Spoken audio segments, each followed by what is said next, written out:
Okay, it's enough of that. Wait, stop. Stop! Stop that. Very steady. Alright, so I just saw Burton's Alice Through the Looking Glass.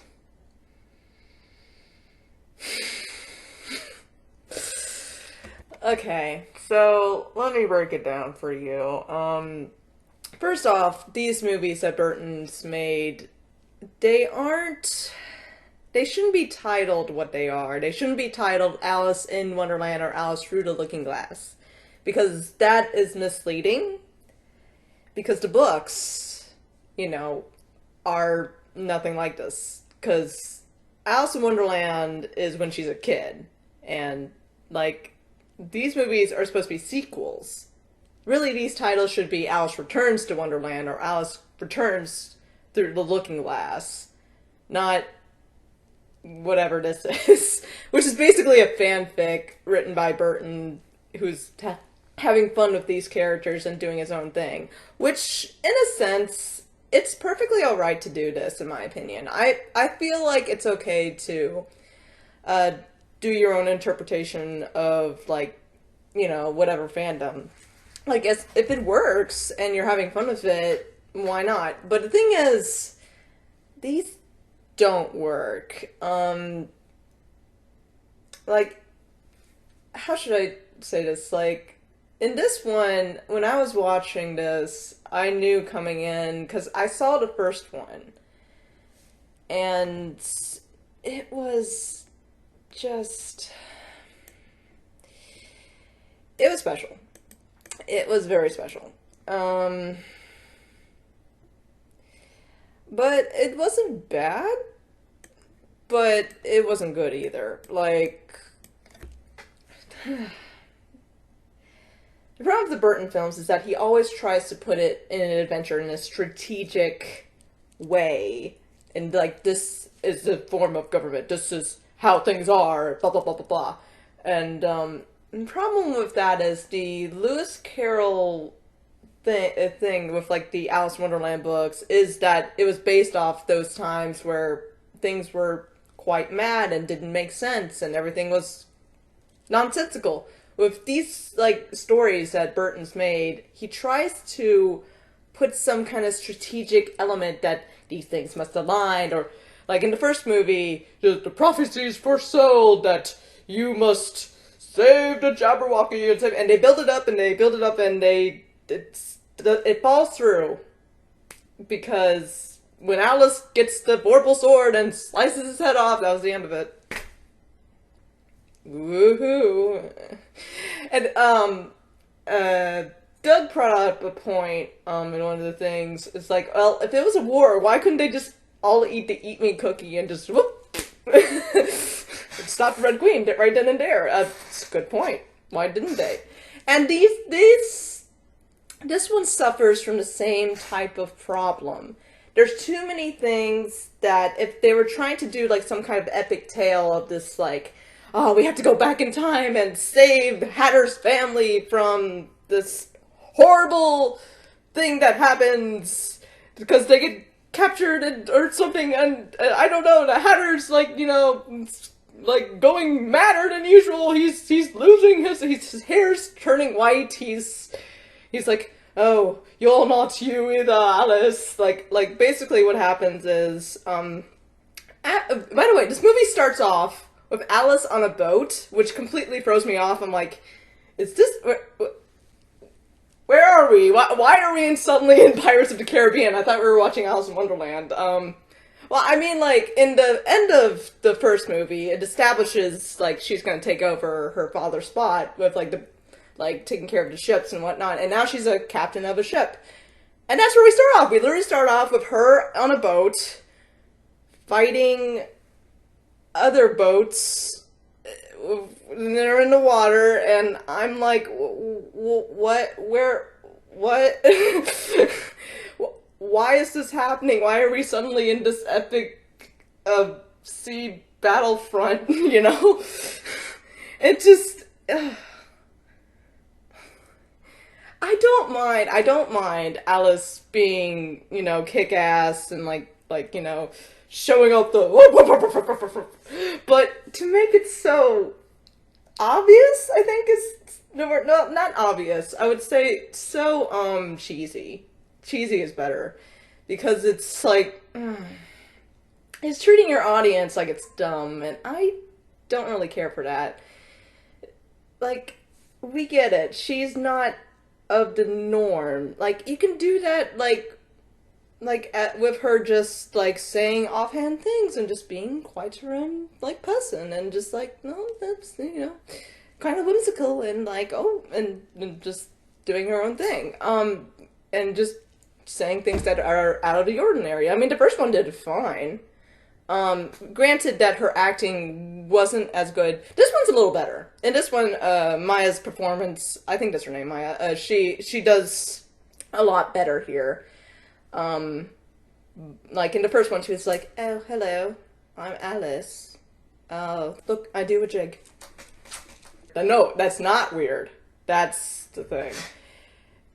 It's just slightly quirky. And, no, like, she doesn't have to wear things, or she doesn't have to, like in this one scene, she's in a ball and she's wearing a Chinese outfit, and that's totally unorthodox, and, I'm like, okay, what? Basically, she is trying to save her father's company, from Hamish, the guy who she was gonna be courted to in the last film, and he's doing a business deal with her, and she has to get rid of the ship or something, and whatever, okay. And she's just like, oh, I have to save my father's boat, blah blah blah, and eventually she comes across Absalom, and she's following him, and, woof, she's in Wonderland again, and, she sees Hatter, and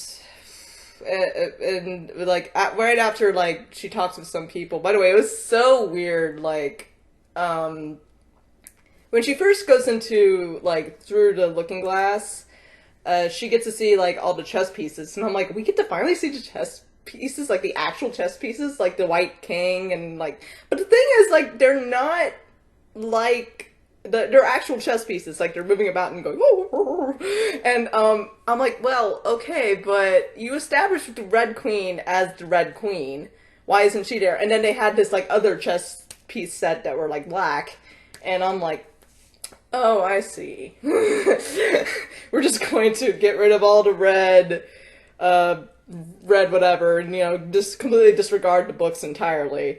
And I'm like, okay, are we going this route? That's cool. And then, Humpty Dumpty falls off the ledge, and we never see him again. Okay? I mean, that was kind of funny. It just, like, he's just like, oh no, not again!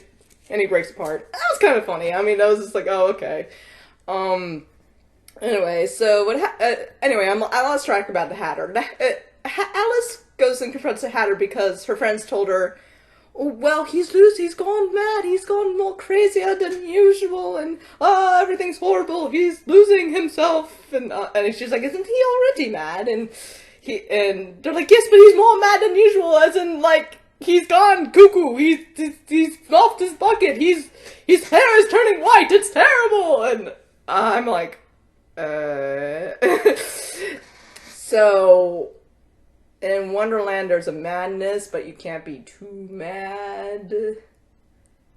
Okay. Sure. Oh boy.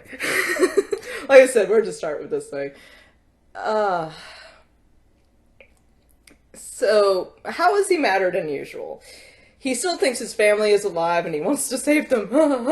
And Alice is like, oh, you can't bring back the dead. And he's like, no, it's not impossible. You have to save it. You said nothing was impossible. You're not Alice. You're not anybody. You're blah, blah, blah. You're like everybody else. No one is... stupid stuff. And then, like, so she's like, okay, and, like, and she goes off and she's like trying to talk to her friends, and the White Queen's just like, oh, well, you have to go They're like, you know, Anne Hathaway and you have to go and save them. We can't do it because only you can do it, Alice. Because you're from outside, we can't do it. And which this completely disregards it, because later on, the Wonderland characters do wind up actually being able to travel through time. So what she said is completely bullshit. It's like, what? You're not following what you said there. Like, yeah, I get it. Like, you don't want to ruin, like, maybe seeing yourself in the future because that might ruin everything. But I don't know if she knew that. I don't know if the White Queen actually knew that. I think she was just saying that just to, like, oh, you must do it because I don't want to. So what she said was completely, like, bullshit in the first place. And just, what the fuck? And so, like, Alice goes and confronts Time, which a lot of people already told me, like, oh, I didn't like Time in this movie. I think that was the main fault. I actually thought Time was fine. I thought Sacha Baron Cohen, I think that's how to say his name. I'm sorry if I don't get it right, but Sacha Baron Cohen as Time, fine. He was fine. Like, he fit a Wonderland character just fine. He was just like, what a stupid doorway that fits just in shape of me. I laughed at that. I thought that was funny. And he acted kind of quirky in his own way. He acted like a Wonderland character would. And, oh, and just to clarify, some people were like, I don't remember Time in Wonderland. Technically, Time does exist in the book. He is mentioned in the book. And it's basically, like, the Hatter, talks about how it's always tea time, and when Alice first comes into Mad Tea Party, and he's like, we always have tea time because Time got mad at us. And basically, what happened in the book is that the Queen actually got mad at the Hatter because they were doing an awful performance, and she's like, he's murdering this man off of his head. And Time's like, okay, and I'm mad at this too, and stop Time for them. The movie does it differently. Because as she's going back through time and tries to warn Hatter about, like, what's going to happen, obviously, he doesn't believe her, he's going off on his own thing, and so she's like, oh, I have to go, and, you know, fix time and stuff like that, and, so while she's trying to do all that, Time is, like, trying to follow her, and he lands in the Mad Tea Party place, and, he gets annoyed with them, and that's how he stops Time for them, which isn't brought up again, which I found weird. It's like, okay, you stopped Time for that moment of time? I mean, is there a time limit to this thing? So, because they showed him like, whoa, and they were like, oh, it just like stuck there. And I'm just like, okay, so they left out a part or something, or they left out a thing where they explained where Hatter and them are able to move out of their seats and do it again. They just kind of left it there, and I'm just like, no. Like, it's cool that you left that sort of in, but twerked it in your own way, like, not made it like the Queen mad at him, just Time in general. But for them being all, like, making fun of them and stuff like that, and he's just like, stop Time for you forever, that'll teach you, and I'm just like, well, what happened afterwards? How was he able to move afterwards? Because they're just stuck there, and they're like, oh, I can't move. I'm like, that's never, but they never explained it later, how he's able to move about. And just, see, there's so many problems with this movie, it's fascinating. Oh, what else happens? I'm gonna look real quick here. So, like, and so she chases him throughout time, and what I did like about this thing was him, like, his heart is like, oh, his heart's hurting because, like, it's Time, that's him, and he's like, oh, no, my Time, and then just, like, I thought that was kind of cool, I thought that was, like, really neat, like I said, there's some things about the Burton films I like, and that's some of the visual stuff they do with, like, some of the Wonderland things, and I liked sometimes what they do with the characters. I think it's kind of fascinating what he does with some of the characters. And I've never seen, I will give Burton credit this, I've never seen anybody actually make a character out of time in any of the adaptations I've seen.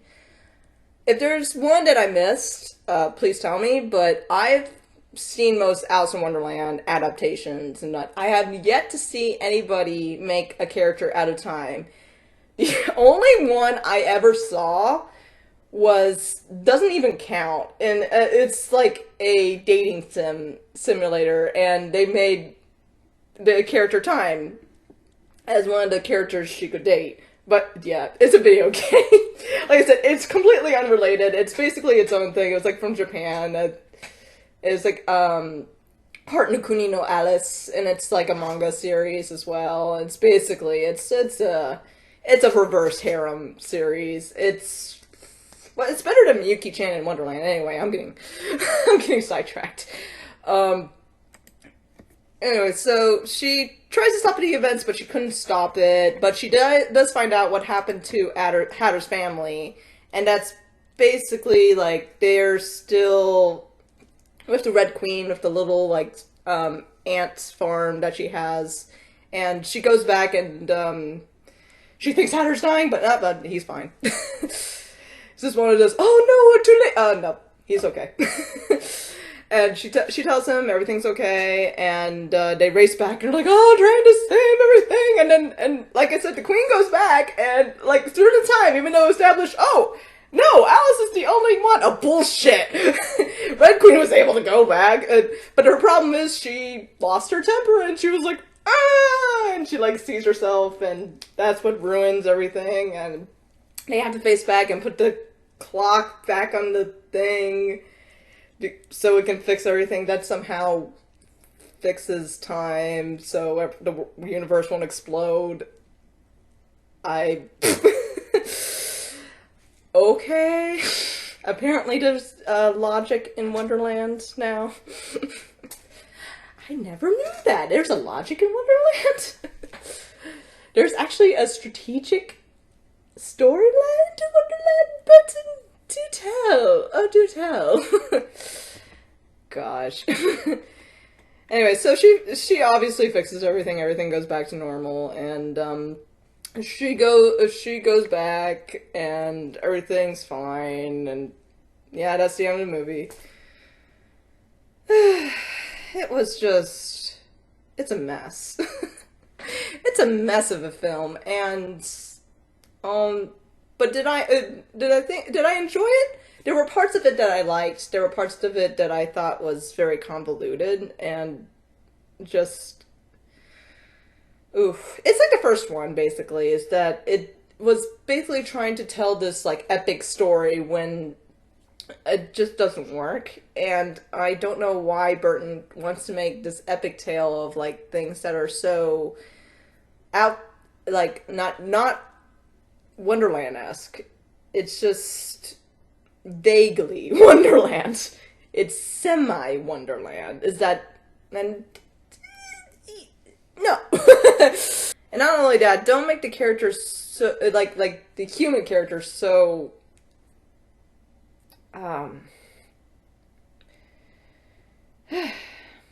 there's so many problems, and there's only so much I can say about it, just that...